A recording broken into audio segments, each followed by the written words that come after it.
यहां के लोगों के दिल में विकास के प्रति कितना विश्वास है, ये आज मैं इस जनसागर में देख रहा हूं।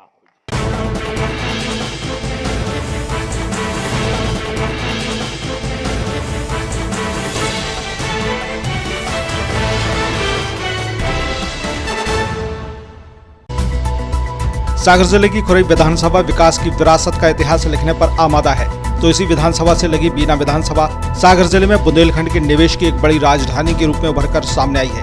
यहाँ निवेश इतना होगा कि दशकों तक रोजगार के अवसरों के बीच क्षेत्र की आर्थिक समृद्धि पल्लवित और पुष्पित होती रहेगी। ऐसी ही दूसरी विधानसभा नरियावली विधानसभा है, जहाँ धार्मिक रूप से एक बड़ी उपजाऊ आधारशिला रखी गई है। इन दोनों ही विधानसभाओं में प्रधानमंत्री नरेंद्र मोदी के मुख्य आतिथ्य में बड़े आयोजनों का ध्वज फहरा दिया गया है।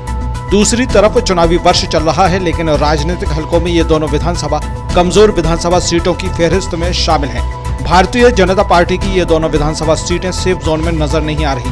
पीएम मोदी की अगुवाई में हुए बीना नरियावली विधानसभा के बड़े कार्यक्रम भले ही मौजूदा समय में भारतीय जनता पार्टी को एक बड़ा जनाधार दे दें, लेकिन चुनाव आते आते मजबूत जनाधार के रूप में ये आयोजन छाप छोड़ते रहेंगे, ये मुमकिन नजर नहीं आता। दोनों सीटों पर भाजपा के मौजूदा विधायकों की जीत का ग्राफ 2018 के विधानसभा चुनाव में नीचे जा पहुंचा था।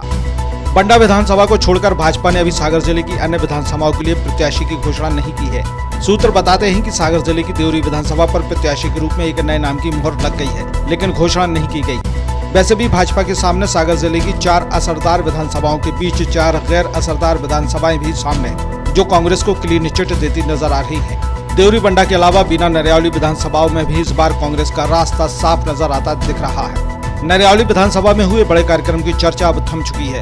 12 अगस्त को हुए कार्यक्रम के बाद 15 अगस्त के बाद से नरियावली विधानसभा में हुआ बड़ा कार्यक्रम अब लोगों की जुबान पर नहीं रहा।